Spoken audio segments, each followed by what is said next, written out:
Good evening and welcome to a special Mowing After Dark on a Tuesday here on the College Football Mafia Network. I am, of course, your host, Moen, joined tonight by a contributor here on the College Football Mafia, Just the Facts with Mr. Dan Gygax, Mr. Short Extraordinaire, puts out at least one short a week, usually. Sometimes we get two. Sometimes I get them in my email back to back. So, Yep. How are you doing tonight, Daniel? Fun excitement. Just counting the amount of money that's being paid out for guys to not coach. Yeah, and we're going to talk about that tomorrow on the Yeah. take. Coaching hot seats and exploding hot I seats. did a short on it a week ago. Those numbers are just astronomical, and they're only going to get bigger. Let's say hello to some people here before we get started. If just so you know, guys, we're going to talk tonight. We're going to talk to you about the public capital investment in the Big Ten. And Nate keeps asking, why now? I have a thought, and we're going to speculate. So you've entered the speculation zone. Buckshot Kid was here first. He says, hey, Moen. He said, let's go Blue Jays. I guess I don't like the fans. Yeah, I don't like the Dodgers. So, and he was still here. And then Ryan Willie was second. He says, hey, Moen, good to see you, Ryan. Sorry about your Brewers. Money. Sorry about your Badgers. Sorry about that athletic director, man. I don't get it. The 26 million. Yeah, you've got my support. We got my support. Fire him. And then Dan, you're here, obviously. And then Marcus Williams says, let's GB. Let's not. Mosito is in between 4th and 6th. CFM, thank you for tonight. No problem, Larry. Yeah, Nate's out of town for the week, and I wanted to make sure we get a little more content for you guys. So we're going to do a little bit of Mowing After Dark tonight. Marcus Williams says this should be a good show. I hope Chris G, Hokie here. Chris G, who's it going to be? I see a lot of Hokie fans are demanding James Franklin, even more demanding Shane Beamer. There's a lot of people in South Carolina that are not happy right now, and that schedule is brutal. So Beamer might end up back in Blacksburg after all. I don't know. OPD Don, the Cajun billionaire, says just to get things started with the $5 holler, $5 Chuck. Let's get him some LSU stuff here. Let's do a little Go Tigers for Opie. By the way, if you guys want to support the channel financially, you can click the little cash icon at the bottom of the chat window. From there, you can do like Opie has done and leave us a super chat. You can also leave a super sticker. You can gift a membership. You can become a member. Here's for Opie.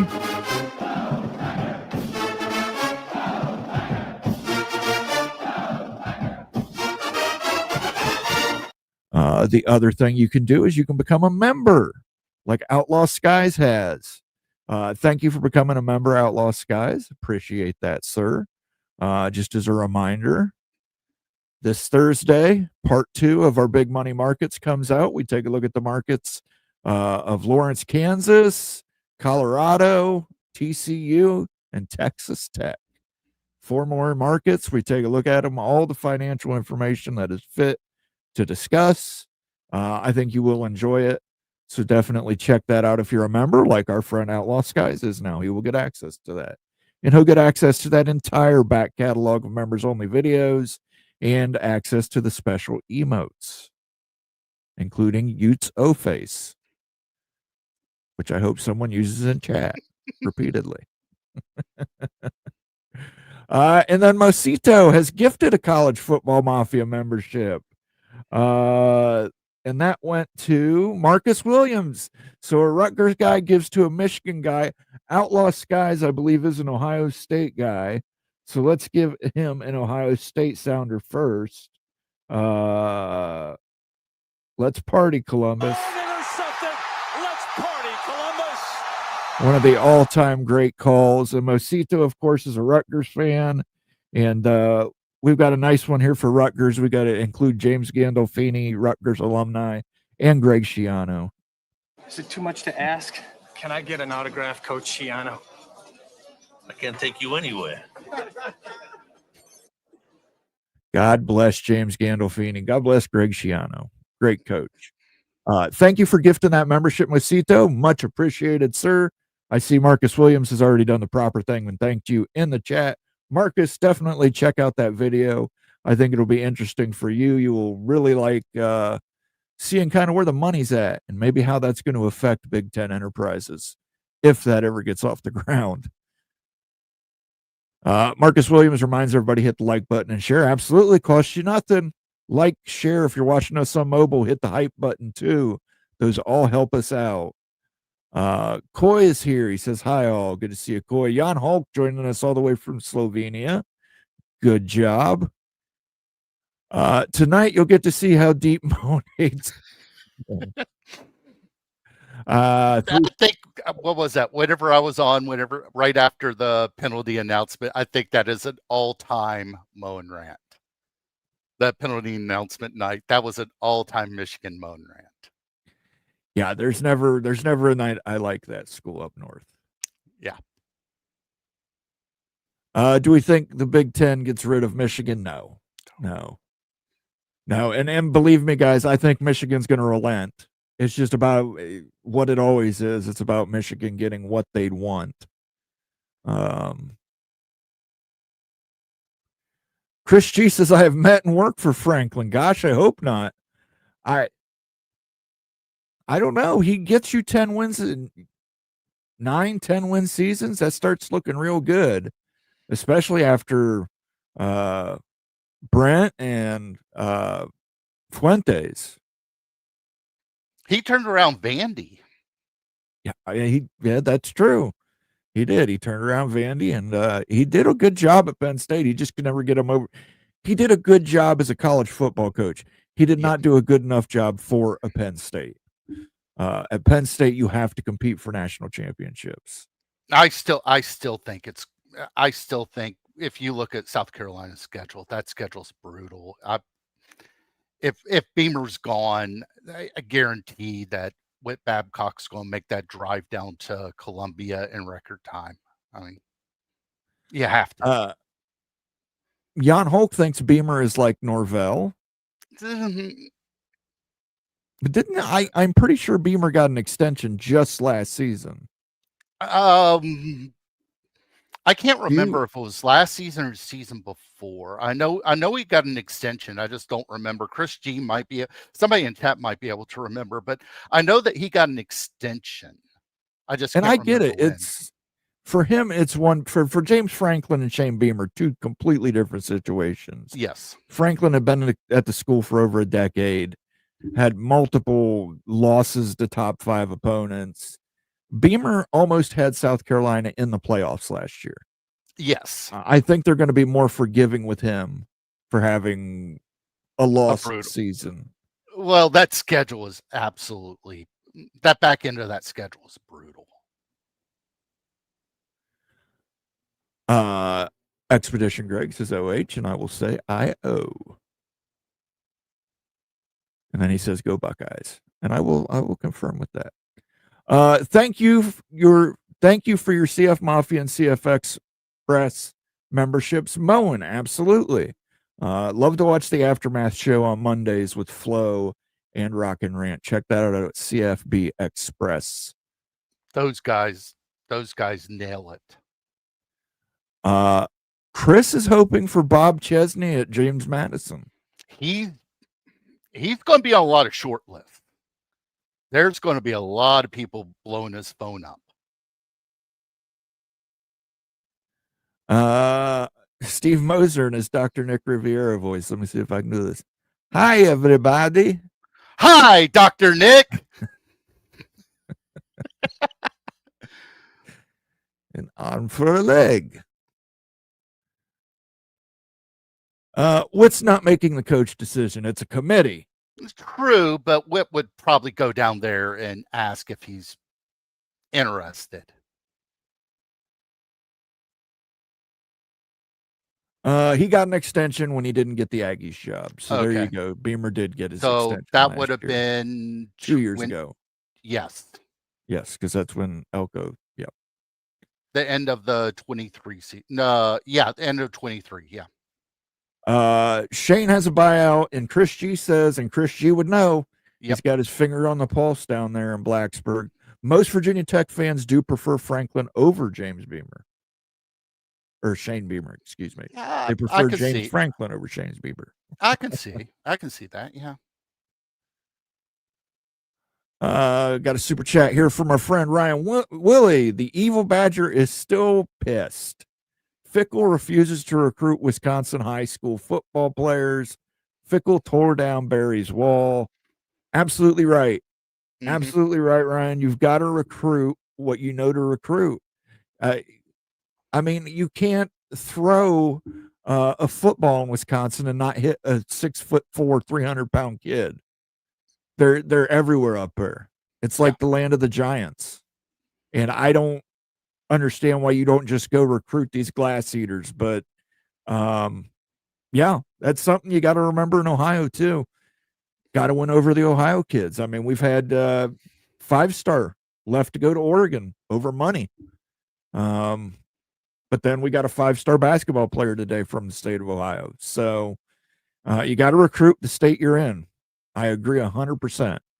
And then you go into other people's states and pick their pockets. Yeah. The fact that Wisconsin's got offensive and defensive line issues with the amount of talent and the amount of beef that you get out of Wisconsin, Illinois, Minnesota, just North Dakota, South Dakota. Yeah, just keep going through the Midwest in that area. You could sit there, you could just walk around and you'll find a couple of 6'3", 300-pound guys that work on the farm. I mean, come on. And listen, I've got a theory. I believe that's the case. Baling hay, twisting, lifting, all that stuff. Who does that? That's what offensive and defensive linemen do. You got me. Listen, fire Fickle. I would have fired him on the field last week. I'd have just walked down and said, hey, look, didn't work out. You can go somewhere else now. He made Iowa's offense look competent. Yeah. Very true. Very true. And I'll be honest with you. I think Ryan Day took it easy on him. Yeah. Yeah. Ryan Day could have probably put 70 points on that secondary for Wisconsin. And I think because of Fickle's ties to Ohio State, he kind of gave him a little breather in those regards. But thank you for the super chat, Ryan. I know you don't get to hear it much often anymore, but here's a little on Wisconsin.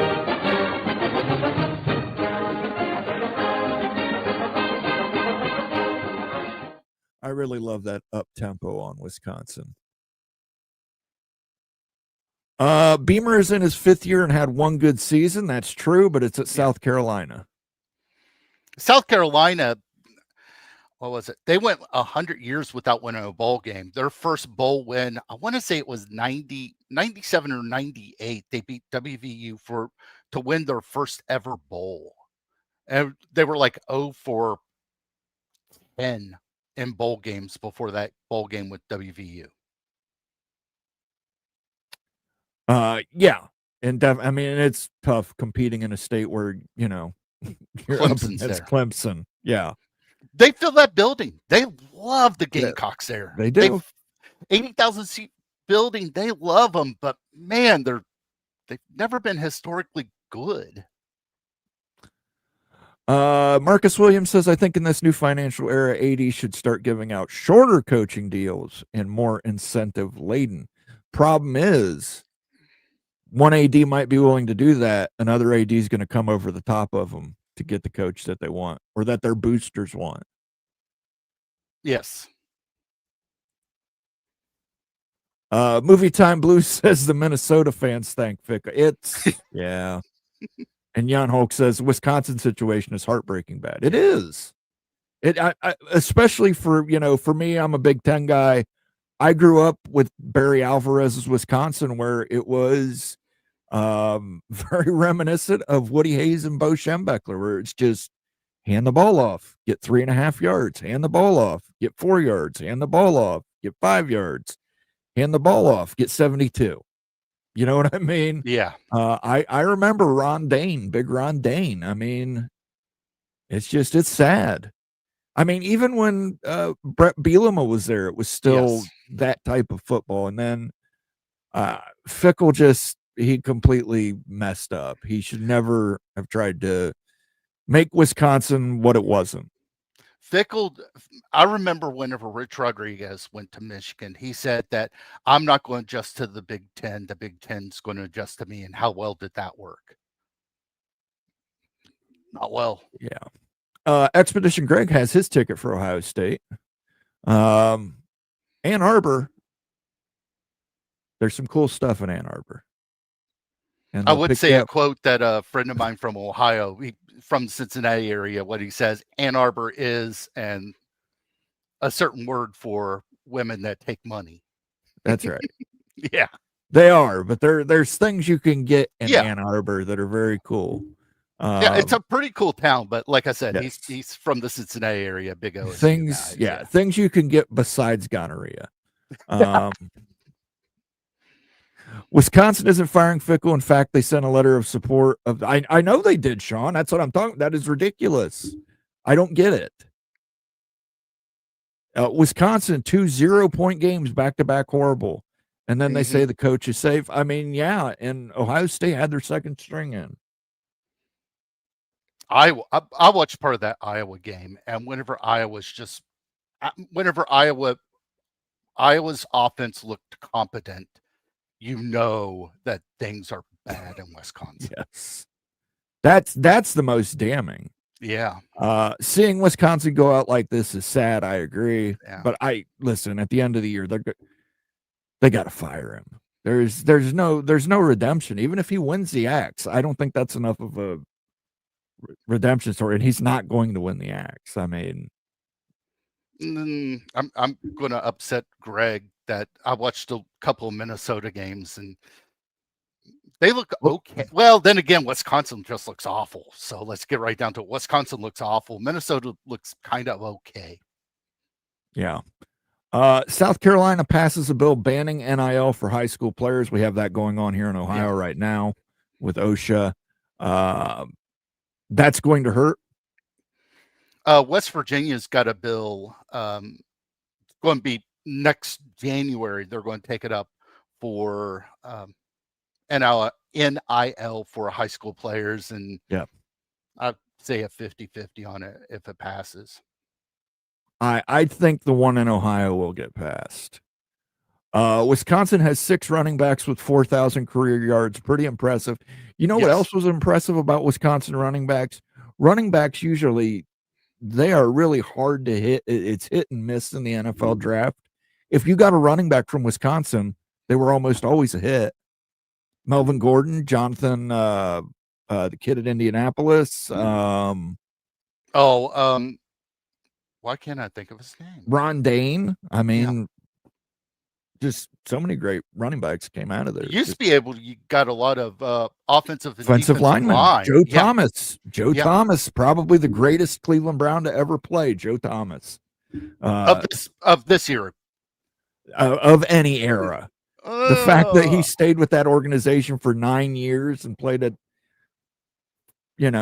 all-star talent all 9 years. God bless that man. Jim Brown. I can see the argument for Jim Brown. I can see the argument for Jim Brown. Monty Ball. Monty Ball's another one. That's it. Yeah. I forgot about that. Yeah. Melvin Gordon. Melvin Gordon. Yeah. Jonathan, I think his name's Jonathan Smith, right? Ron Dane, Jonathan Taylor. Yeah, that's Monty Ball, Melvin Gordon, Davis, White. Yeah. I mean, Wisconsin and it was just offensive linemen and running backs, and that's all you needed to do.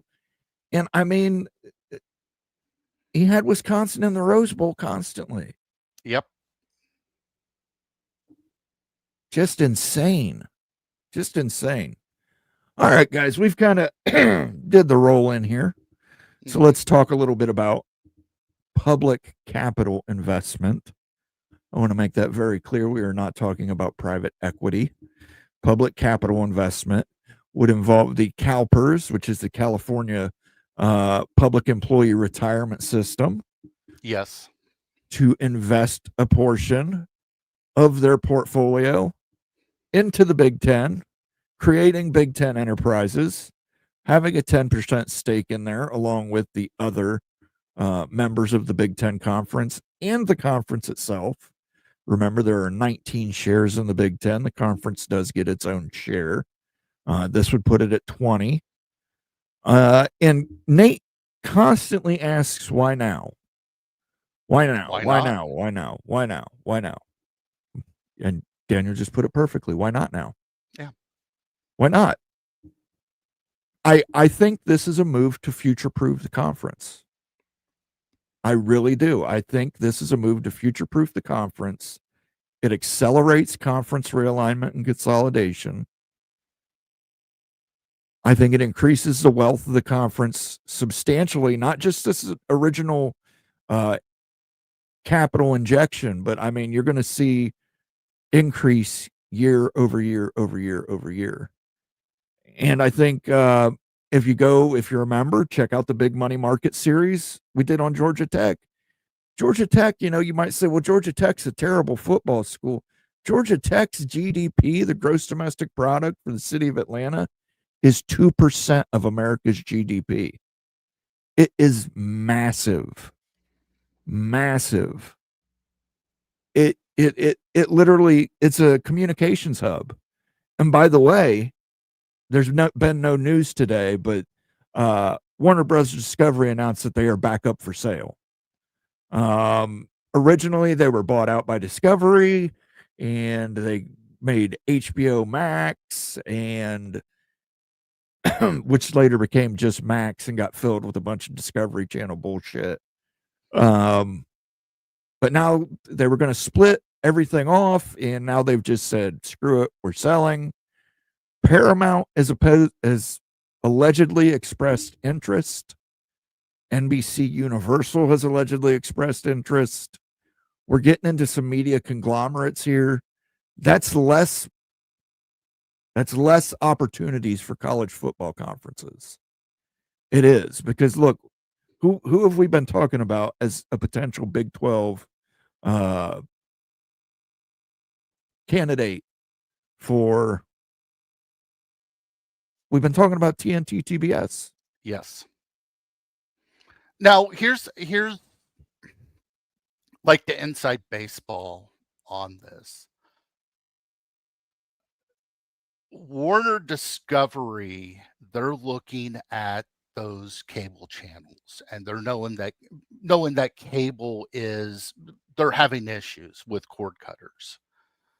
The studio itself, like the physical studio and all the IP that they have, that's a pretty busy place. They do a lot of TV shows there in Burbank, and they bought the old NBC Burbank a couple years ago.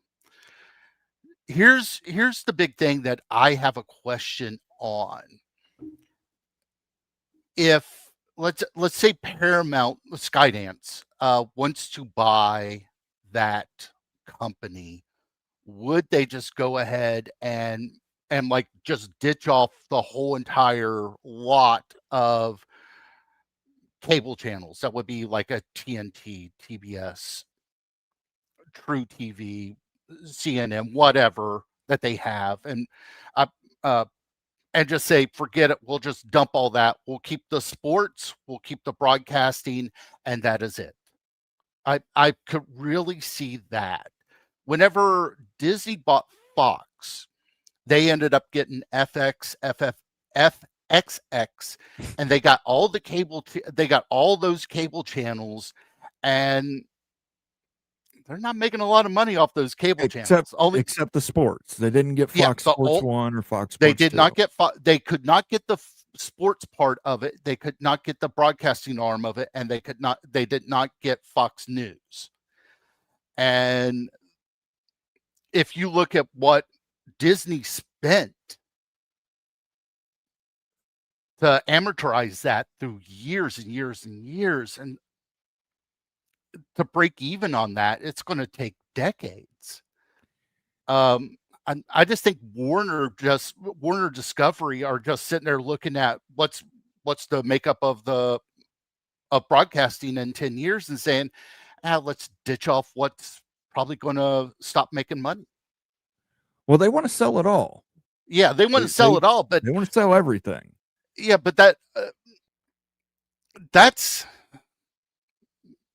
a lot of IP that Warner has. I agree. I agree. Yeah. Warner Brothers Discovery never should have merged. It made no sense to me. You had this great Warner Brothers content. You have cheap shit reality programming from Discovery. Reality programming to me is just some of the worst shit ever put on television. So you took this great programmer, took shit programmer, you put it together, and then you just completely buried things. You just would shoot movies and then just write them off and say, well, you're never going to see this movie. What was that? That was Batgirl movie. Yeah, there were several. Movie, yeah, there were several movies they shot and just said, no, you're never going to see it. Didn't they have a Supergirl movie that they shit canned? Yeah, something like that. They shoot entire series and shit can them.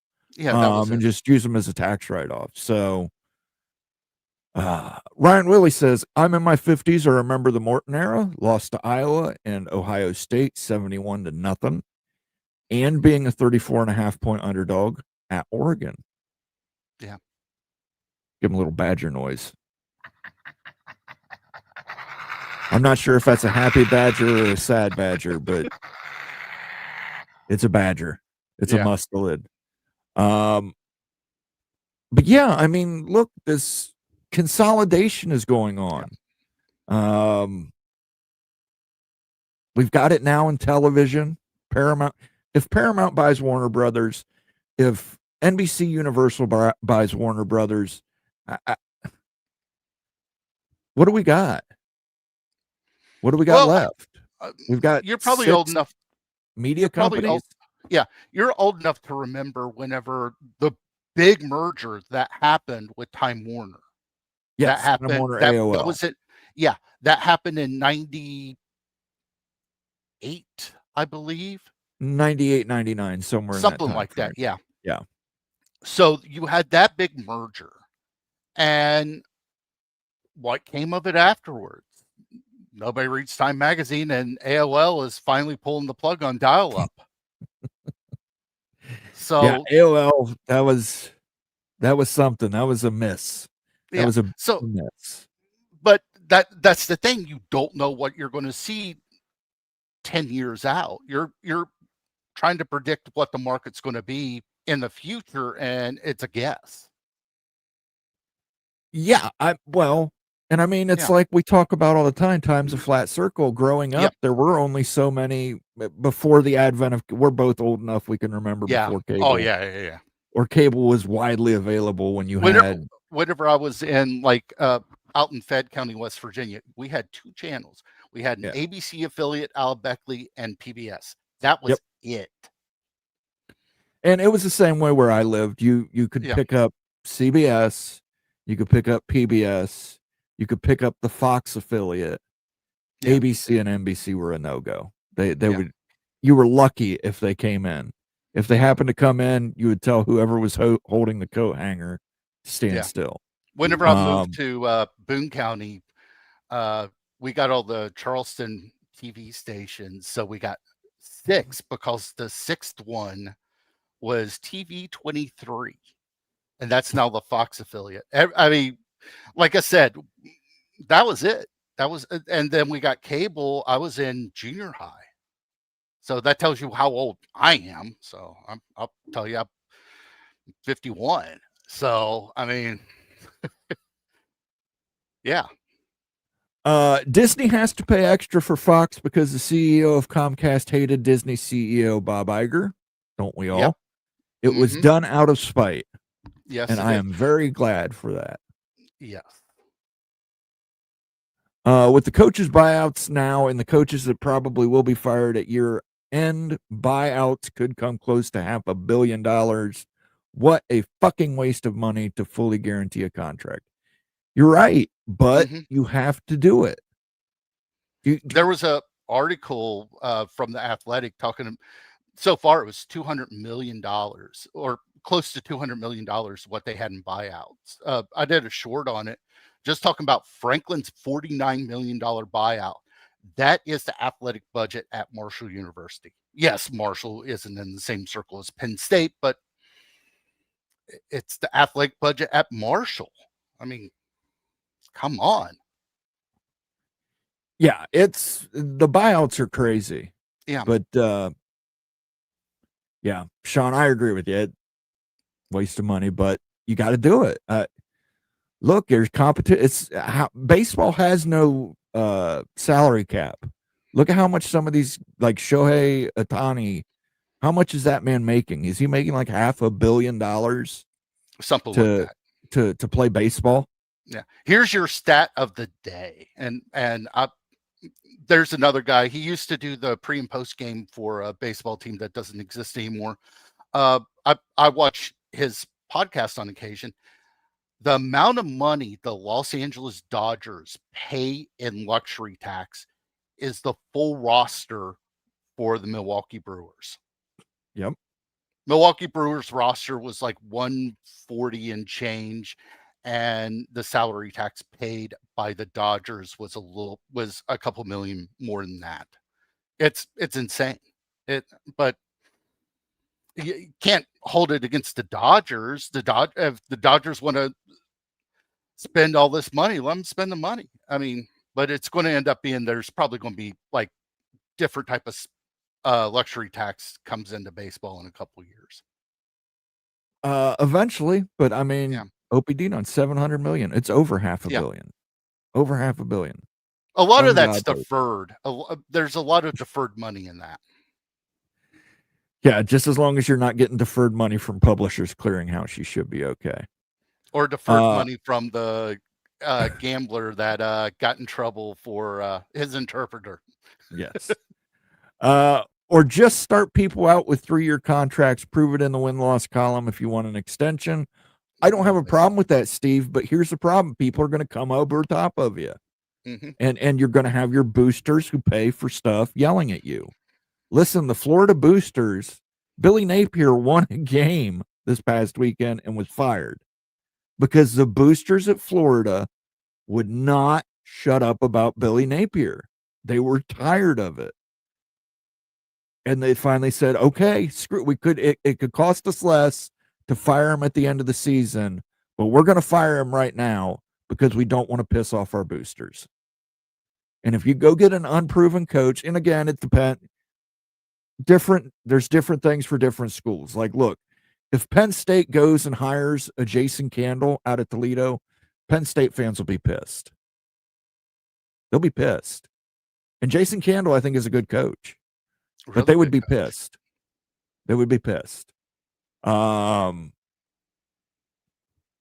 you take a school like a Kansas State. Kansas State, maybe, they figure out Kleeman isn't exactly who they thought he was, and they go get a Jason Candle. He has a fantastic season. They're elated. And that's a guy that you can give a 3-year contract to. But at Penn State, Jimbo Fisher was the progenitor of all of this. He left Florida State for $110 million contract at Texas A&M that was fully guaranteed, and Florida State finally just said, we're not going to match it. Go. Didn't end up working out for Texas A&M or Florida State for that matter. But, there you go. You're always going to have somebody that's going to come over top of you. I like the idea. I love the idea of putting a salary cap on coaches. I think it's ridiculous that, and a lot of these coaches are state employees. Yeah. Like Ryan Day is the highest paid state employee in the state of Ohio. And if you put that on the ballot, they show a map there that like almost every state, there's a couple states that have basketball. I know Kansas, Kansas, Arizona. There's a couple places, basketball coaches, the highest paid public employee. I want to say it was Nevada was one of the few states, and it's the guy that runs the medical school at UNLV is the highest paid state employee, making somewhere around close to $1 million a year. Joseph Kurlagan Jr., he's a Notre Dame fan. He's from the Fighting Irish. I cannot wait for conference realignment to start to create the Super League. Some schools cannot rely on tradition to save them. When the ACC loses their top schools, public capital starts. I think it's the opposite. I think you got to reverse it. I think when public capital comes in, that's when the ACC loses their top schools.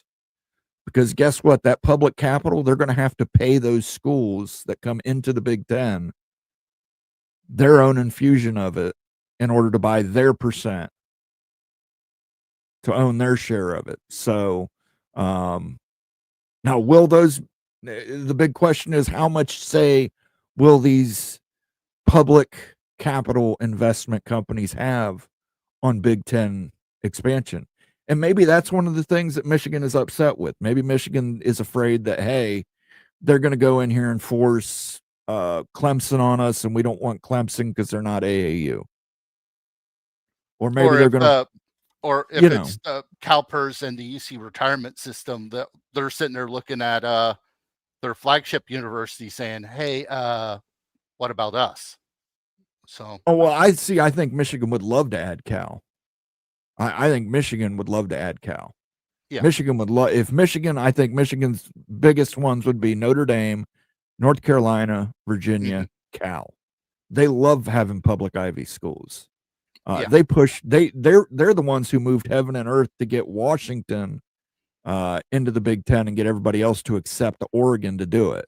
So I think the opposite's true, Joseph. I think what we're looking at, I think public capital investment comes in, and I think it causes a race towards conference realignment. Because, look, it's already impossible for most ACC teams to compete.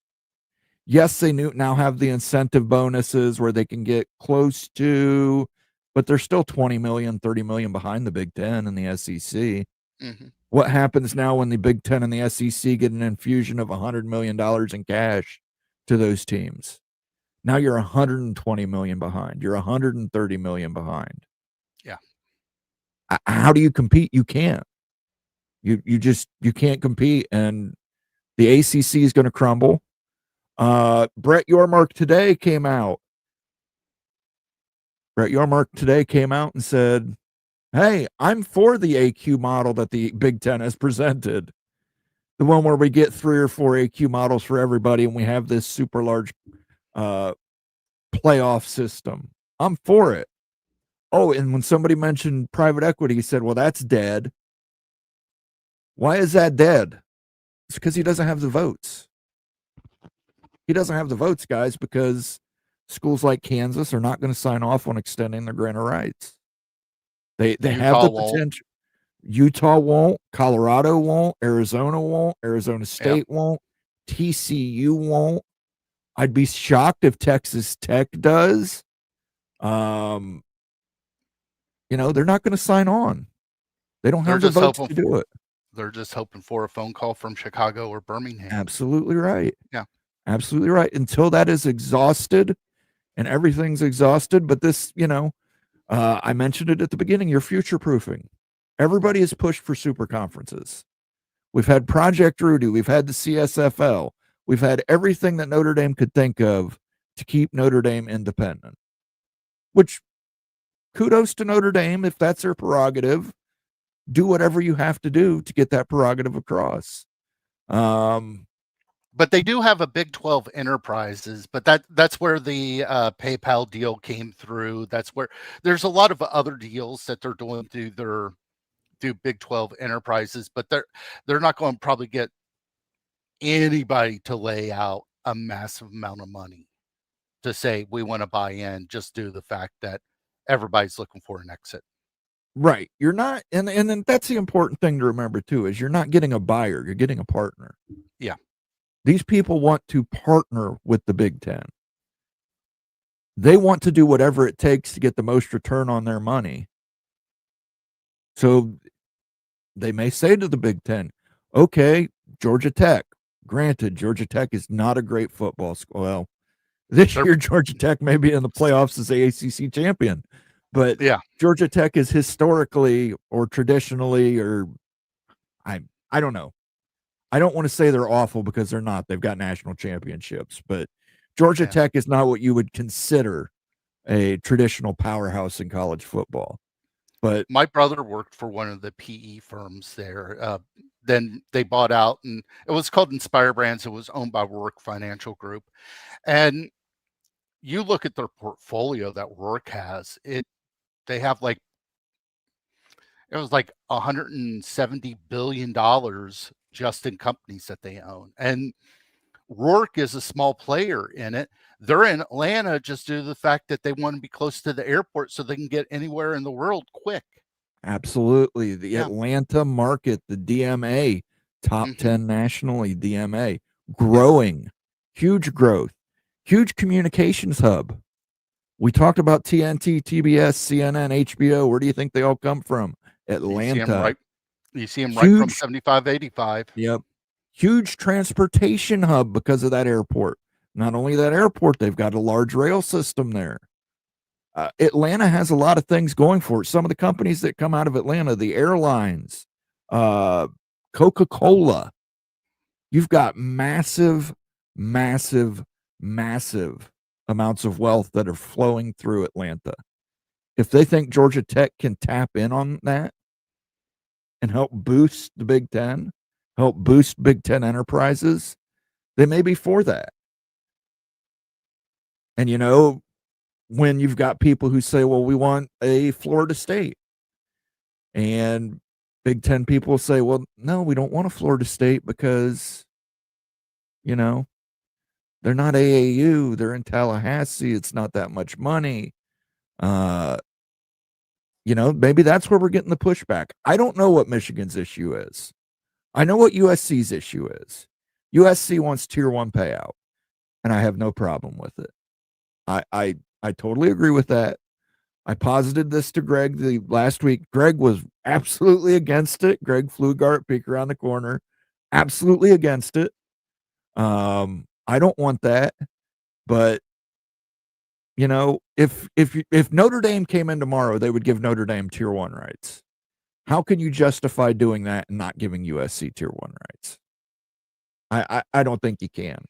So I think you can get USC on board pretty easily just by saying, okay, you're tier 1. It's going to come down to what Michigan wants.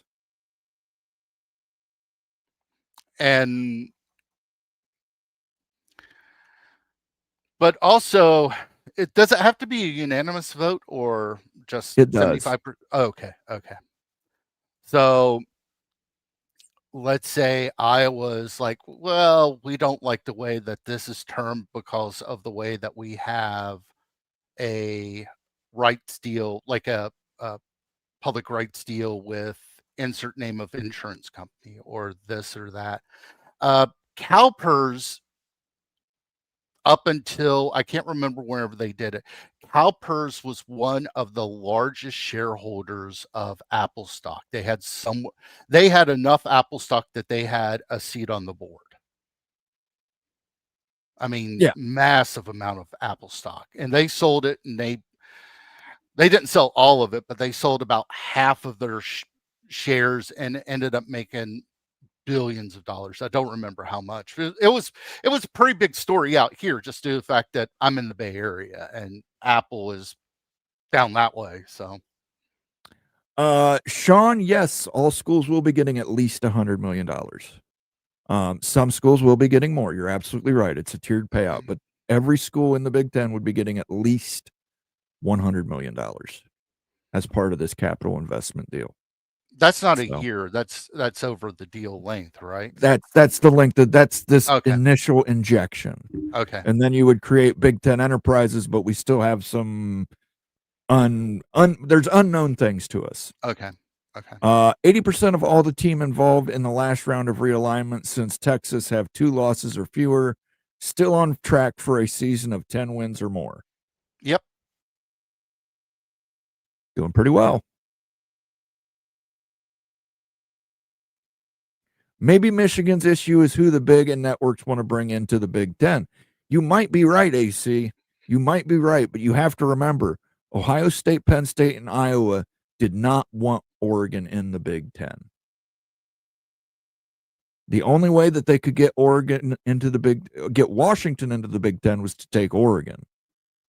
Michigan, Wisconsin, Minnesota, all three of them desperately wanted Washington in. Part of the agreement was that Ohio State, Penn State, and Iowa would get a larger say in the next round of realignment. So if that's the case, this is Michigan once again going back on their word, saying, oh, we said we would do that, but now we're afraid you might bring in X, Y, and Z, and we don't want X, Y, and Z. Like let's say Miami. Let's say Penn State and Ohio State want Miami. It's AAU. It's a small private school. Michigan might say, well, we don't want that. We want a large public Ivy. We would rather have Cal than Miami. Well, it's really not up to it shouldn't be up to Michigan to make that decision. Ohio State and Penn State and Iowa should get the chance to get the opportunity that they were promised. So I think you might be right. That might be the case, that they want more say in realignment. But at the end of the day, I don't think that's fair or just to the schools that acquiesced and took Oregon to allow them to have Washington. That must kill Moen to say Michigan gets anything in the Big Ten. They do, though. I mean, Michigan has been placated every single time. And this is why you get Michigan responding the way Michigan does. If every time you throw a tantrum, you get a piece of candy, what's the incentive to not throw the tantrum? And Michigan was one of the original members of the Western Conference in, what was that, 1899? Was whenever it was formed, something like that. Yeah, so Michigan was one of the Western Conference when it was called the so Western they've been Conference. there forever. What if the Big gets public or private equity? They should create a D2 conference and take every school you mentioned on big money markets. So MIT, Caltech, Cal can have their sports in D2. Miami is wanted by all the presidents, D3. Is what I've continued to hear. Makes me think that Clemson may be an issue. Again, don't know. We've got the list. It's all AAU universities. So I don't know. I haven't heard anything from people in Columbus about Clemson. Not saying it's not a possibility, but I have not heard Clemson as a potential candidate. Conference members screw each other all the time. Yeah, but Michigan does it repeatedly. See Big East for details. Yes. Jason Spangler says Michigan is the Big Ten's number one school. Number one school in terms of academics. He's absolutely right because of all the post-grad stuff. And but in terms of actually making athletic money, Ohio State is a bigger brand than Michigan. Scratch that. There's a school in Los Angeles that's the number 2 public school in America. Number 1 public school in America is Berkeley. They lost number 1 to Berkeley. So if you consider the UC system as a single university. No, it's not a single. They just count the LA campus, just the campus in Westwood. And they count the campus in Berkeley 1. So no medical school in Berkeley, by the way. So whatever that's worth. I don't like them, but it's the truth. And then Skaven yes says screw GB. That's Marcus something Williams, that you'll say. I'll say I still won't say GB. Yeah. Michigan's the sole reason why Notre Dame is independent and not in the Big Ten. Absolutely true. Fielding Yost. Anti-Catholic sentiment kept Notre Dame out of the Big Ten, and they named a building up. There's still buildings named after Fielding Yost up there at that school up north. And I think that's wrong. He was a real piece of shit. But again, I think this is about future proofing. I think this private or public capital investment wants to come in here. Let's all get together. Let's avoid some of the problems. Cody Campbell has brought up a lot of these problems. He's brought up a lot of the problems that are facing college, and I disagree with Cody's decision making and what he thinks to correct it is the right way to correct it. But I do agree there are problems. One of them being travel. Maybe the Big Ten Enterprises solves that by saying, hey, let's add 2 West Coast schools. Who are we adding? Let's add Utah and let's add Cal. Let's add Cal. Let's add Stanford. Now we've got a 6-team division in our 24-team conference. And you maintain rivalries that way as well. So again, future proofing. Now we've got rid of the travel issue. We want more regional stuff. Okay, great. We'll put regional divisions in place. Add Miami, add Georgia Tech, put Maryland in there, put Rutgers in there, put Penn State in there maybe. Old Big East minus Penn State. Yeah. I mean, if you get Duke, put Duke in there. There you go. You got the Atlantic Coast Division of the Big Ten. Take Ohio State, Michigan State, Indiana, Illinois, put all those guys together. Northwestern. Then you can put Minnesota, Wisconsin, Iowa, Nebraska. I mean, there's so many ways you could do this to where you could future-proof the Big Ten through public capital investment. What exactly is Stanford's resistance to joining the Big Ten? Jason, this comes... Yes. Ivy League plus library system. Yes. Stanford would have to drop that to join the Big Ten Academic Alliance. Absolutely. Stanford makes bank off that system because they can share research with a Yale, a Harvard, a Penn, a Cornell, all these big money schools that you have. Duke is a part of it. John Hopkins, and I'm trying to remember the other one off the top of my head. MIT's in it. MIT, yeah. But all of those guys, they share research, and yes. I'll let you know how bad Stanford is on playing nice with others. Stanford and UCSF, University of California, San Francisco, which is the medical school that you have across the bay from me. They did a joint thing for a while with a couple of clinics and hospitals, and the Children's Hospital in Oakland is UCSF. Mark Benioff cut a big check. Stanford had a little bit of it. They were supposed to share research. Guess who didn't share research notes? Stanford. That deal is now being split apart quite a bit because Stanford, they want to keep all the IP that they have, all their notes, everything. There's a reason why they have $30 billion in endowment. They make money. They're designed to make money. They don't want to share what they've done. If you make Miami have to play non-rivals Rutgers and Maryland every year, kill me now and send Miami to the Big 12 instead, please. I'm sure Florida State would be more than happy to take that spot. I think if I asked a Florida State fan WVU. I mean, I get it that might not be ideal to have as your divisional rivals, but you're still going to play cross division with people. Whenever Miami was in the old Big East, the closest team that they had to them was Virginia Tech. And it was still it was like 800-mile trip, 750-mile trip that they had to make from Miami going up.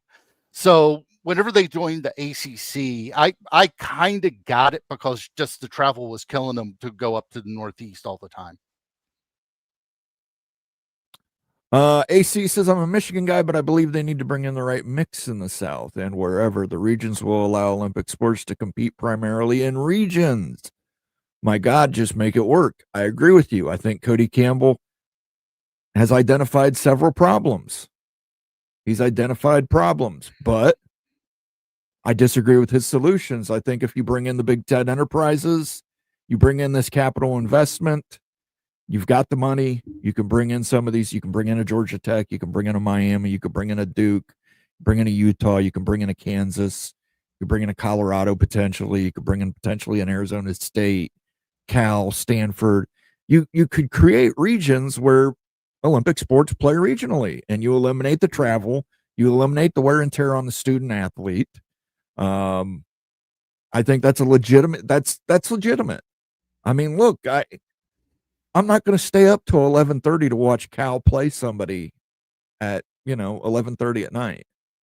I'm not going to watch it now. Now Daniel will.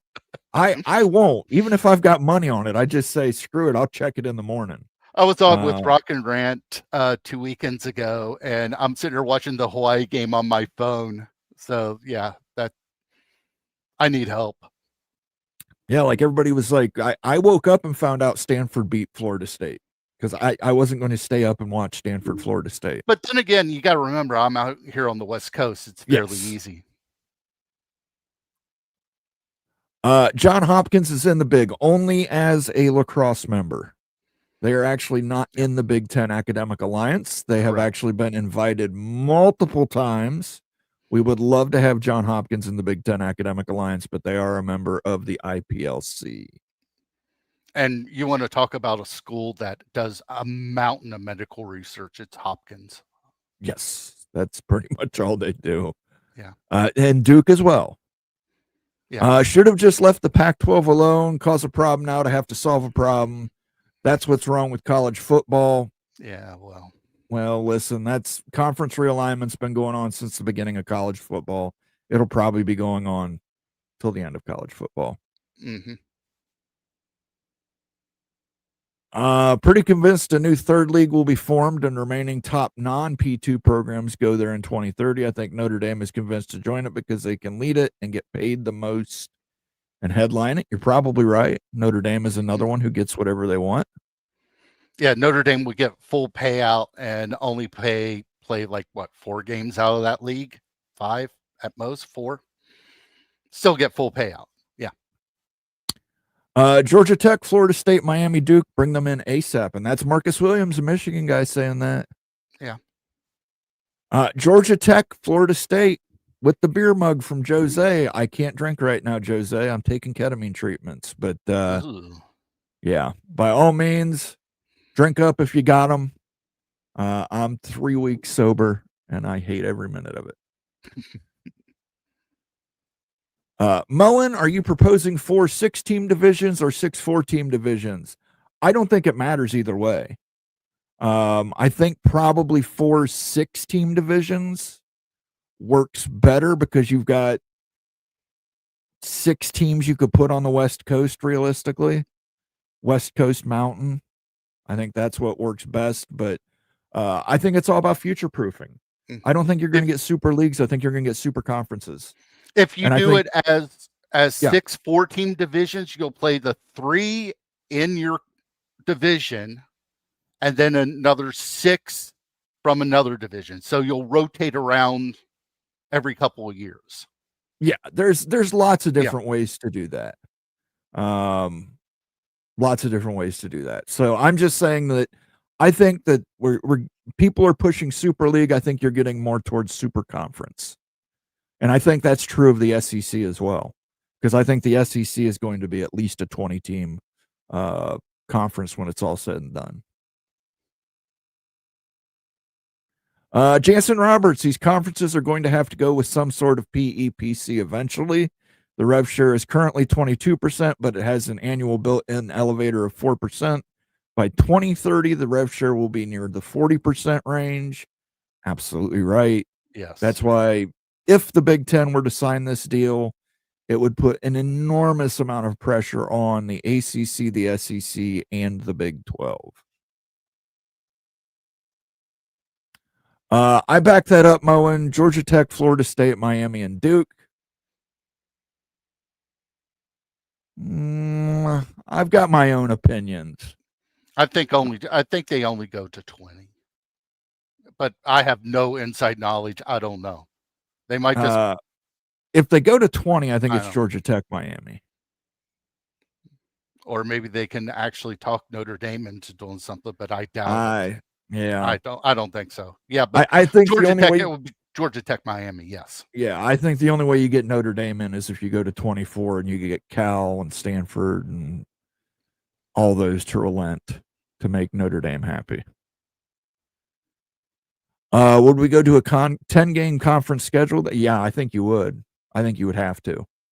You would have one P4 game, one small in-state school, 10 conference games.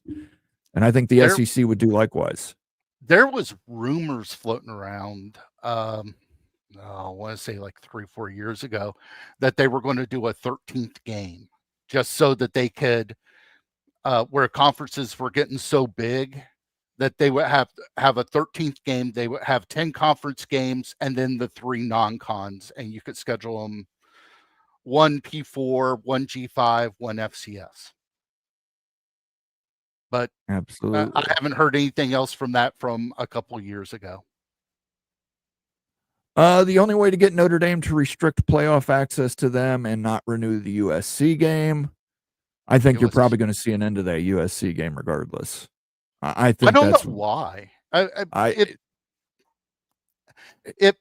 From what I heard originally, USC was like, well, we don't want it. We're already traveling so much. We don't want to travel.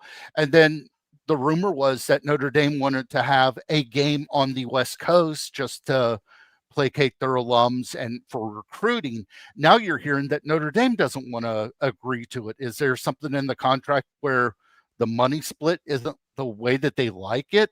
Then you had Bob Thompson a couple of weeks ago saying that they were trying to get that game on Netflix.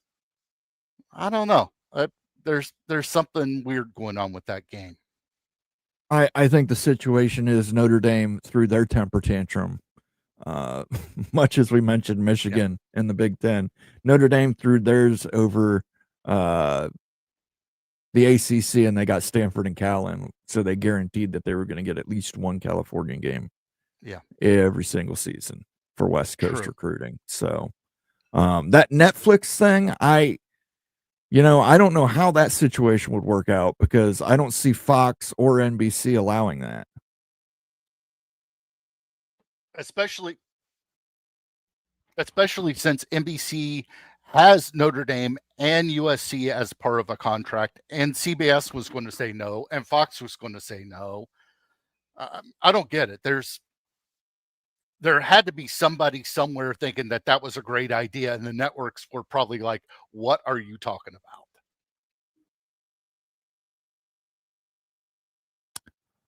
I think they would too, which is why Petitti didn't state a mandated P4 school to play like the SEC did. I think Petitti did not do that because I still think that the SEC Big Ten cross-conference challenge is still a possibility. I don't think that has been declared DOA yet. Now, there's already SEC and ACC cross-conference games. Now they're, I wouldn't say mandated, but by God, if you don't see South Carolina, Clemson, there Georgia are, Tech, but Georgia, what if those become conference games? Louisville playing Kentucky. If those games don't happen, you're going to see a lot of state houses getting upset. I agree with you, but let's say Clemson joins the SEC, then you've got that. That's a conference game. Georgia Tech joins the Big Ten, then Georgia Tech, Georgia becomes a Big Ten SEC crossover game. True. If Miami joins the Big Ten, Miami, Florida becomes a Big Ten SEC crossover game. So lots of different ways that could work. True. Nathan believes whatever Bob says. I don't disagree with you there. But the Netflix thing was legitimate, but it just there was no explanation, Ryan, of how how are they going to get out of the media deal? Are they just going to tell NBC go piss up a rope? You've paid us all this money, but we're going to go play this one game on Netflix. Yeah. And same thing for USC. They can't just go tell Fox and CBS and NBC, we're going to go play this game on Netflix. But again, I think that was put out there probably by USC more than Notre Dame. And I think it was, we want tier 1 rights in the Big Ten. And let's put it this way. Bob Thompson still runs around those media circles. He hears things. He knows things. He's been there. He's been in boardrooms. He's been in those meetings. If Bob Thompson says something, we could probably take it to the bank that it's probably something that is going to happen or something that has happened. I mean, he's built up that much goodwill over the years. He's not afraid to say what he wants to say, but there's a lot of times he can't talk about things because of NDAs. But whenever he talked about that Notre Dame USC Netflix thing, it was like, wait a second, what? Then like a week later, other people were reporting. I think it was Front Office Sports and somebody else was reporting the same thing. I was like, wait, we heard that a week ago. Let me give you a little, we did both Wisconsin Sounders, so let's give a little Keith Jackson. Whoa, Nelly! The banks of the Olentangy River. Why has it not got signed yet? I think they're working on it. They're working on it. K treatment ship, man, what happened? You break your back. Yep, I've had 5 back surgeries. Ow. Yep. I've got 5 back surgeries. I've got steel on my back. I've got electrical devices implanted in my back. I take opioids 4 times a day. It is what it is. When they say to lift with your legs, not with your back, by God, they mean it, guys.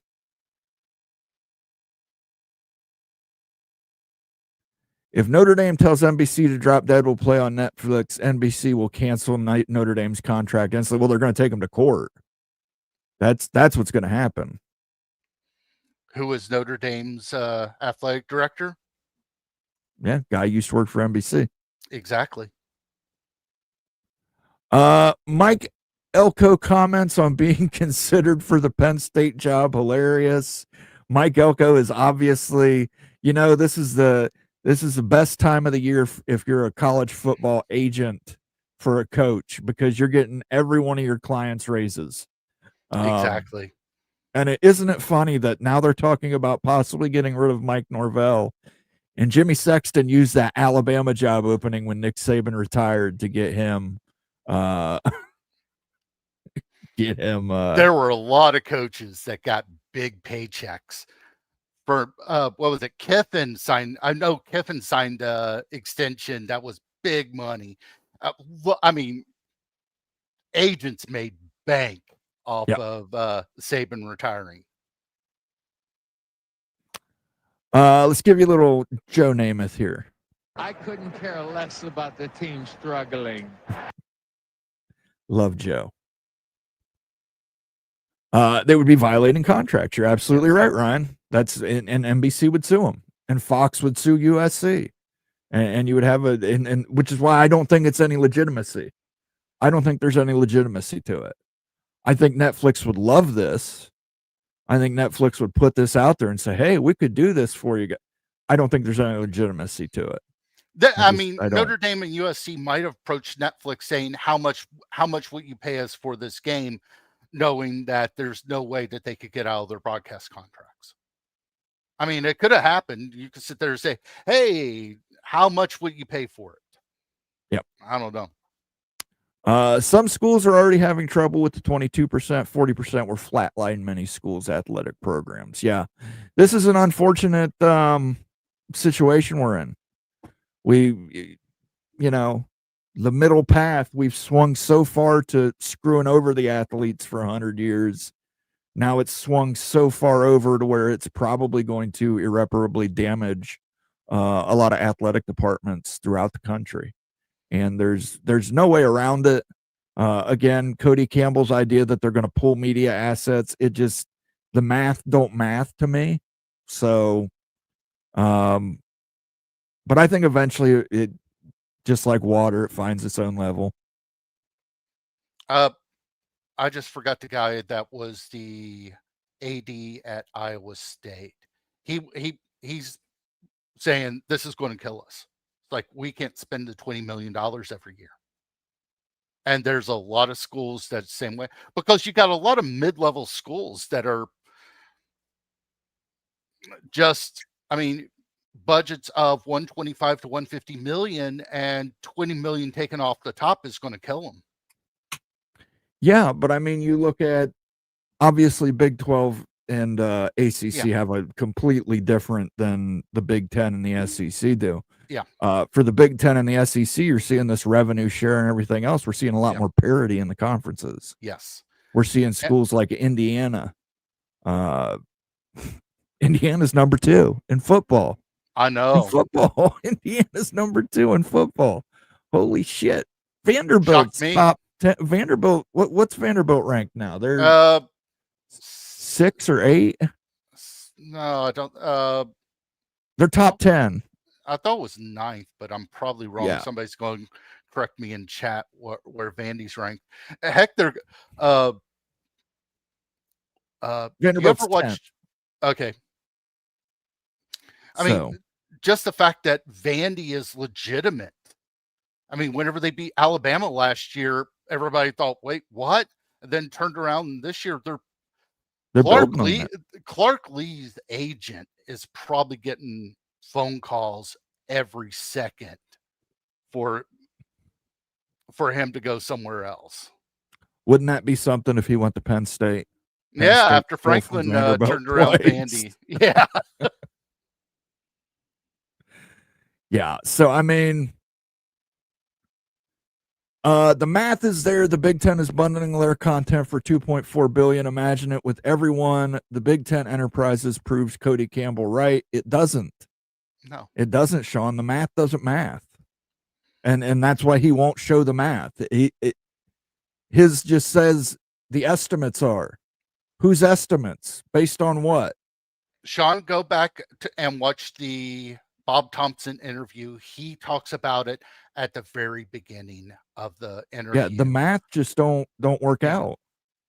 Now, if you pull everything together on a 1-year basis, that $7 billion nowhere close.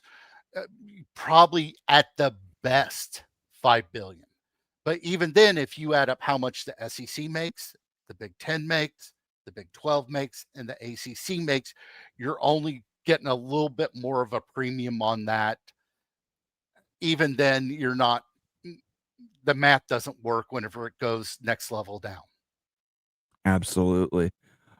Could the SEC and Big bundle their deals? Is that even possible? Absolutely is possible if Cody Campbell gets his way and if they take that 1961 Sports Act and change that around. The Big Ten and the SEC could simply say, hey, we're forming the SEC Big. We're our own Super League now. They could do it now. Just due to the fact that NCAA versus Oklahoma, they could do it now. There's nothing antitrust-wise that I've read anywhere that said if the SEC and Big want to do a merger of their rights and all their money, no problem.